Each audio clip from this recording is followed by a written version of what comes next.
Meaning of either. Either. Either.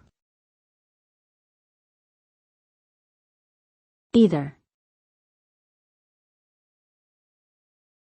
Either. The word either is used to indicate a choice between two options or alternatives. It denotes a situation where there are only two possible outcomes, and one must be selected. For example, when presented with two job offers, a person might say, I can either take the job in New York or the one in San Francisco.